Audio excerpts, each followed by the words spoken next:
কেটে আলু লাউয়ের সঙ্গে আলু দিয়েছি অল্প, কেটে ধুয়ে পরিষ্কার করে নিয়েছি। আর এই যে পেঁয়াজ, ক্যাপসিকাম, আদা, রসুন, টমেটো এগুলো একটু নিয়ে পেস্ট করে নেবো। আর এটা একটু প্রেসারে ভাপিয়ে নেবো। এই যে প্রেসারে দিয়ে দিয়েছি, একটু নুন দিয়ে দেবো।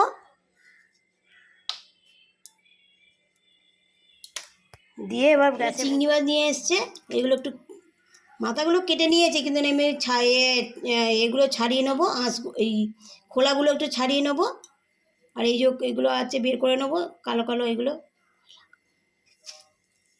এবার ধুয়ে পরিষ্কার করে নিয়েছি, এবার নুন হলুদ মাখিয়ে নেবো। এই যে নুন,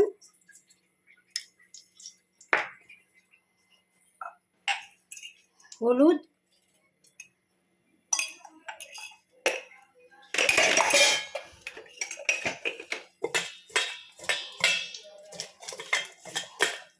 ভাজবো। এবার কড়াই তেল দিয়ে দিয়েছি।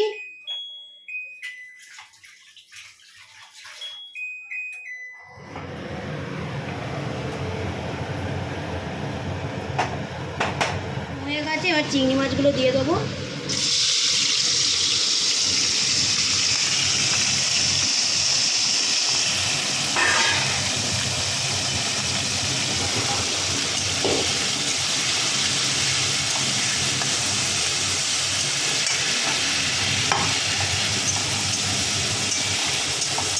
আলু আর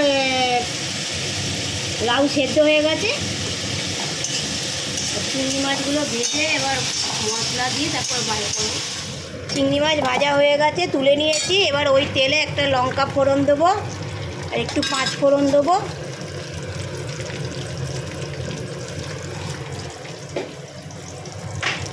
লঙ্কা ফোড়ন আর পাঁচ ফোড়ন দিয়েছি, ফোড়ন এগুলো ভাজা ভাজা হয়ে গেলে এবার পেঁয়াজ কুচি দেবো।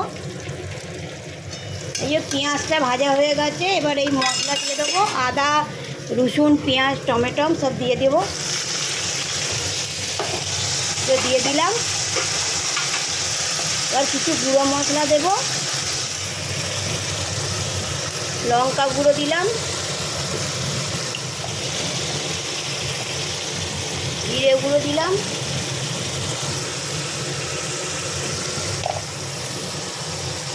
হলুদ গুঁড়ো দিলাম, একটু নুন দেবো অল্প করে মশলার মতন, দিয়ে ভালো করে মশলাগুলো একটু ভেজে নেবো।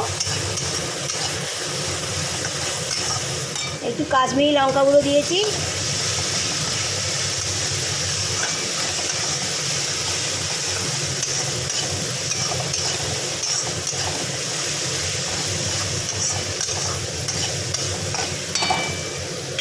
যে মশলা থেকে তেল ছেড়ে দিয়েছে, এবার এইটা দিয়ে দেবো। আলু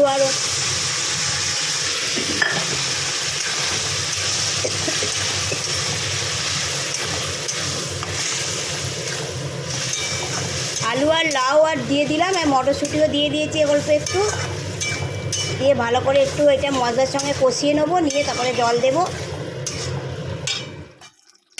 মশলা আলু ভালো করে কষানো হয়ে গেছে, আর লাউ ভালো করে কষানো হয়ে গেছে। এবার জল দিয়ে দেবো।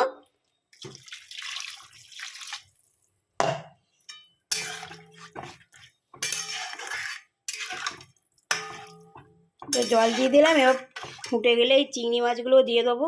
এই ঝোলটা ফুটছে, এবার এই চিংড়ি মাছগুলো দিয়ে দেবো। দিয়ে এবার ফুটে গেলে ভালো করে নামিয়ে নেবো। এই যে দেখুন হয়ে গেছে। একটু কম মাখা মাখা রেখেছি, কেননা ভাত দিয়ে মেখে খাবে তো, ওই জন্য একটু কম রেখেছি। যদি আমার এই রেসিপিটা ভালো লাগে তাহলে লাইক অ্যান্ড সাবস্ক্রাইব করে দেবেন।